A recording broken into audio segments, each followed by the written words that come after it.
Let me ask you something. Have you ever felt like if you stopped holding everything together, everything would just fall apart? Hey, beautiful human, it's me, Rebecca Wiener McGregor, and welcome to another episode of Effective Immediately, the show where we talk mindset, subconscious shifts, and abundance so you can have the best life ever. All right, so let's dive in and talk about how it's very possible. It is very possible that you may be the emotional anchor. You may be the peacemaker, the one that everyone counts on. And you may have been praised for being that person. Maybe you can think all the way back to your childhood where you were the caretaker. You maybe took care of the younger kids.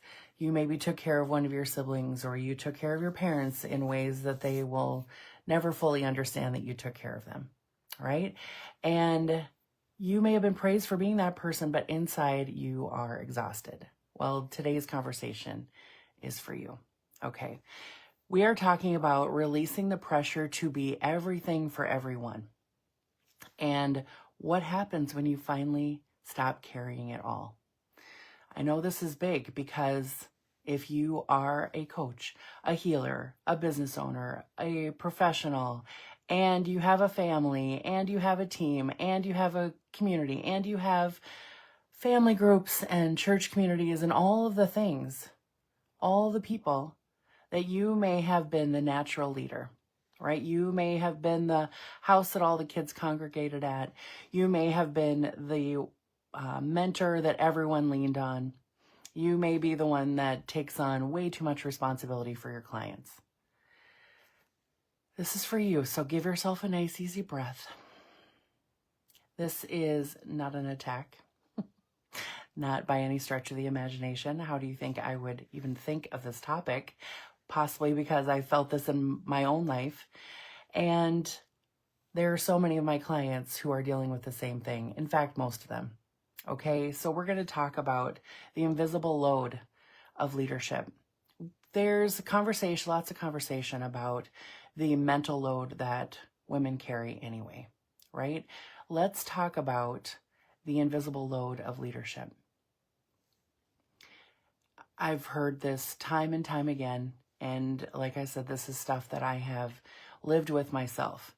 And we don't just lead businesses, right? Or households or teams. We carry an invisible load. And often we'll be praised for it quietly, right? Well, she can handle it. Oh, she's so strong. Have you ever said, oh my gosh, you're so strong to someone? And someone said right back to you, like, I wish I didn't have to be so strong. Or maybe someone said that to you and you thought, I wish I didn't have to be so strong and carry it all. Well, this is your invitation to start thinking about things differently, to zoom out and look at things differently around this invisible load, okay? Maybe you're the one that people say, she always figures it out, or she's got this, or as long as I know so-and-so will be there, then I don't have to worry because they'll take care of it, right? You may be the one who's kids were sent with you to the party instead of them taking their own kids to the party. You may be the one who has just been the caretaker for your family, for your siblings. You know, you may have cared for and handled things that no one else even knows that you have handled or cared for. Yeah, so this is for you. This is for you, and this is an acknowledgement of everything that you've carried. Okay? This is a loving acknowledgement. So this is not about shame that you did this. This is often related to old stories and old beliefs and old patterns from when we were kids that said, we better be taking care of things because that's how we get attention. That's how we get praise. That's how we get time with our loved ones. That's how we prove our value. So imagine if this is going on in your head and you have these kinds of stories running, how much harder it is to expand your business, to level up when you think of success being all about responsibility. Imagine trying to scale your business and thinking, oh my gosh, if I add more clients, I'm just going to be fried. I'm going to be exhausted because I will have so much more responsibility. And you might have found yourself taking responsibility for other people's emotions. You might have found yourself taking responsibility for your clients' results, even though they are divine humans who are responsible for their own results. You may have found yourself needing to keep the peace. You may have found yourself anticipating people's needs. Oh, I wonder if so-and-so is going to be here for the party, then they're going to need this, this, and this. Or if someone is going through something, they're going to need this, this, and this. And immediately feeling like you need to step into that role, that leadership role of taking care of everything. Yeah, take a breath. You might even find yourself trying to finish other people's sentences, trying to anticipate their needs. Yes, I've seen it plenty. Give yourself a breath. Be loving with yourself. Remember, this is all about curiosity and acknowledgement and not judgment, right? We look at everything through curious eyes, trying to see where we are spending more energy than we need to, where we are overdoing or overgiving or overthinking that is stealing our energy and it's stealing our joy and it's stealing our success, because all that energy we spend doing things that we don't need to be doing or could be doing just a little bit less, we could spend on the success and the vision and everything that we want for ourselves. The truth is that most of us were not taught how to receive, right? We were taught how to give. We were taught how to perform. We were taught how to take care of people. Maybe even you were told you were going to be a good wife someday when you grew up. Maybe someone said, oh, you're going to be such a good mom when she grows up. And you took that to heart and you felt like, okay, someone saw something in me and that felt good and I got attention for that. So then I'm going to keep going. But then you had other dreams and other visions for yourself and you took all of it on in the same way. If you're going to do it, you're going to do it maxed out. You're going to do it anticipating everybody's needs, and you're going to be the most successful fill in the blank that you could possibly be, because that's the only way that it can be done.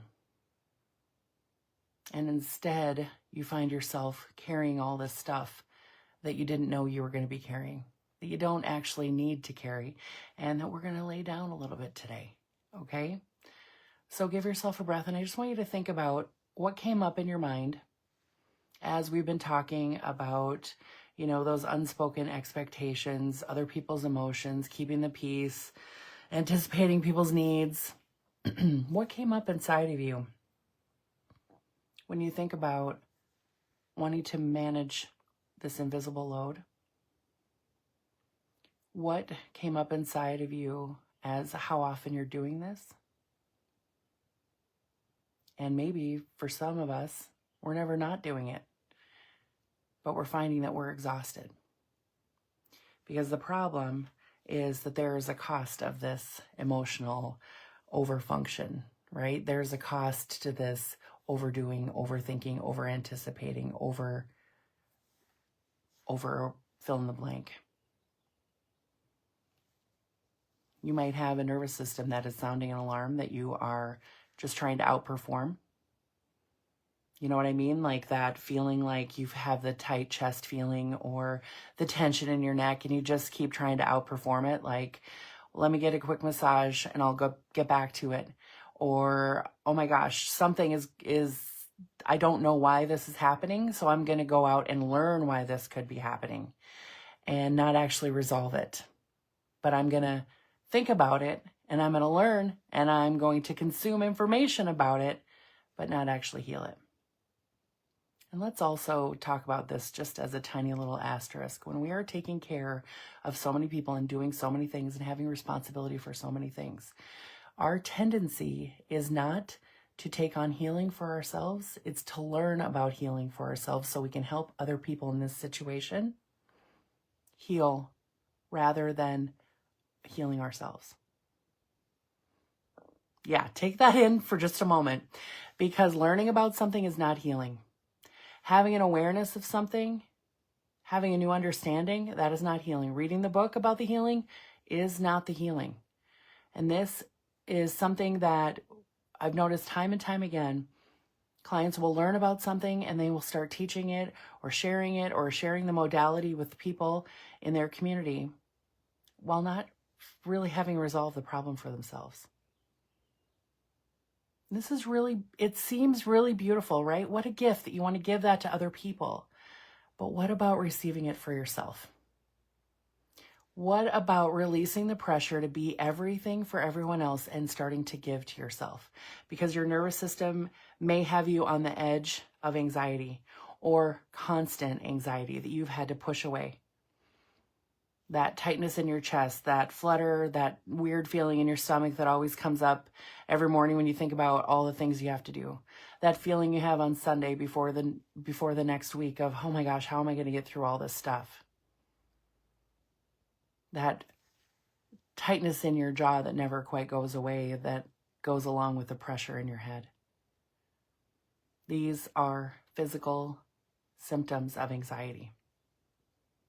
And we can heal this, but we have to acknowledge it and then decide that we are worthy of the healing, that we can take the time for us and that things won't fall apart. Or if they do, that it'll be okay if they fall apart a little bit because someone else will step up. Someone else will step in and help. Someone else will step up for themselves. I know that's such a scary prospect, isn't it? Like, what if you didn't do everything perfectly and someone else had to step up and maybe even do a subpar job? Not as great a job as you would do, but it still got done. You have probably been taught that your value comes from doing and fixing and solving and listening, and this over-functioning, though, is not true love. It's over responsibility. And we get to start to see a difference. Because putting all that output, giving to other people, sometimes even giving to other people when they haven't asked, taking responsibility for things that are not your responsibility, is wearing you out. It costs you a lot.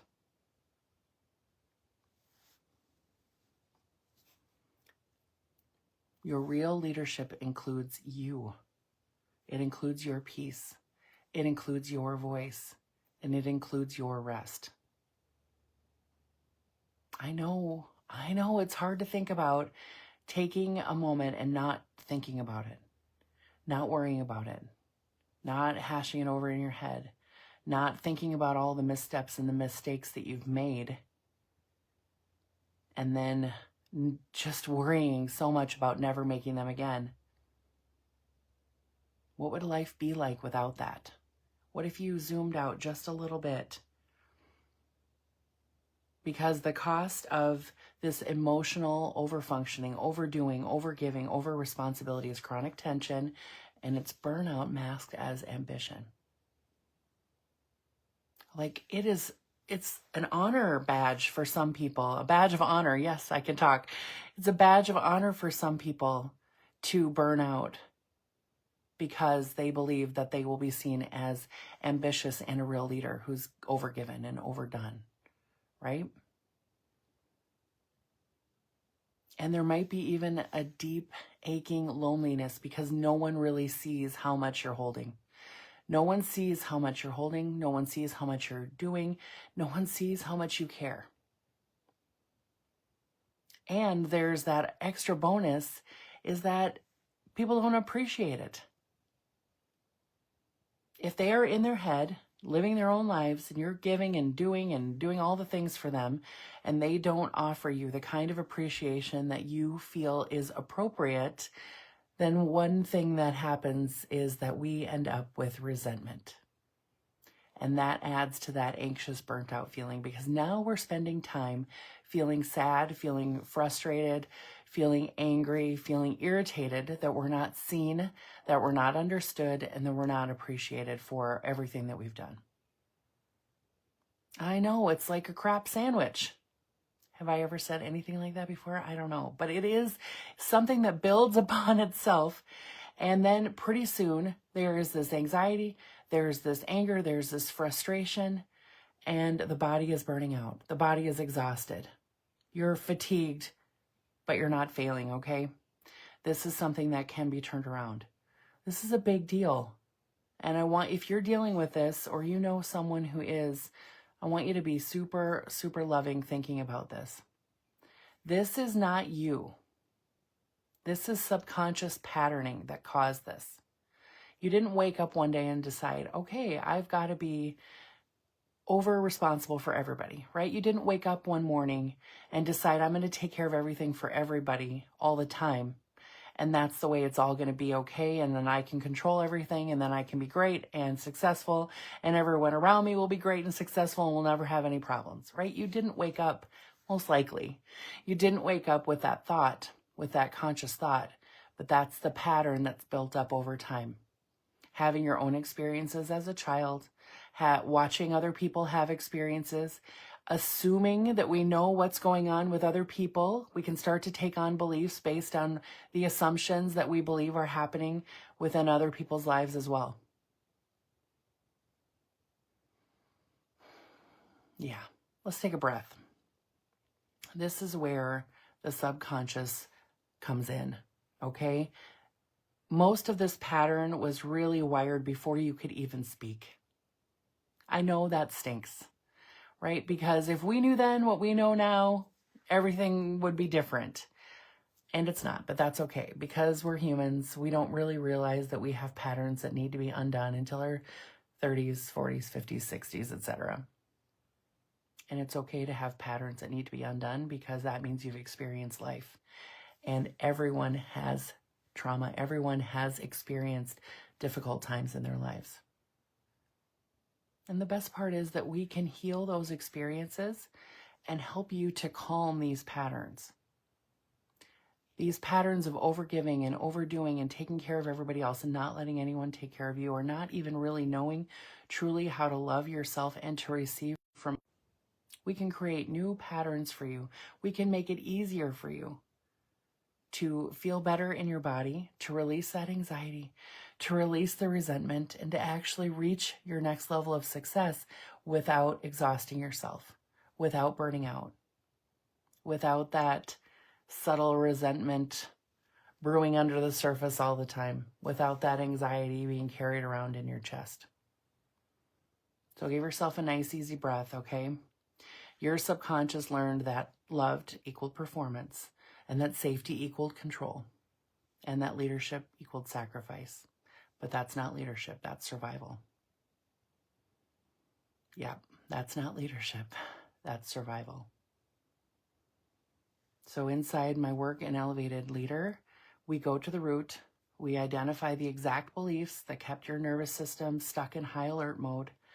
We release the old rules of your subconscious mind, the ones that your subconscious mind set up, the ones that say you can't rest yet, that they'll all be disappointed, or that you'll lose your place if you slow down. So if that feels like something that would be beneficial to you and you're ready for that, you want that because you want your next level to be so much easier than it has been, look around this video wherever you can. You'll find a link or a place to DM me to apply for Elevated Leader. All right, now, on the other side of this, you can feel clear. You can have clarity about your next steps. Your sleep will be better. You'll make calm, confident decisions. You'll feel more at ease in your body, and you'll stop second-guessing every little thing. That's the kind of life that you deserve. When you get so clear about who you are and what you want, that the next step is easier and easier, because the decision's already been made based on your values. Isn't that exciting? Doesn't that sound so freaking good? It's so wonderful to be in that place. And yes, we know that we're still going to live imperfect lives. Things are going to happen. But this allows us to be resilient without exhaustion. This allows us to get to our next step without exhaustion. This allows us to love freely without exhaustion. And this allows us to be love and to receive love and to receive success and all the things that we deserve to receive. Remember, we were born worthy and nothing has changed. All right, so are you ready for your effective immediately mindset shift of the week? I want you to zoom out just a little bit. And the shift I want to offer you today is really, really simple and it's really powerful. And often we look at things like, how it's too simple. It's too simple to possibly make a difference. But I want you to pay attention this week to times when you are feeling responsible for everybody else's peace. And I want you to remember, you are not responsible for their peace. Your worth is not measured by how much you hold. And the most powerful thing that you can do is lead from overflow and not depletion. I'm going to say that again. The most powerful thing that you can do is lead from overflow and not depletion. Because when you lead from depletion, every word that you say sends a signal. The energy that you're leading with is felt by everybody. Maybe not on a conscious level, but they are learning from you with every word that you say, every action that you take, every behavior, every breath. And you get to lead from love. You get to lead from peace. You get to lead from clarity. You get to lead from overflow. And in those moments, I want you to practice thinking, okay, how would I behave right now? How would I respond right now if I was leading from overflow? And then do that. Let yourself do it. Okay, take really good care of yourself. Have a beautiful week, and I'll see you next time. Bye for now.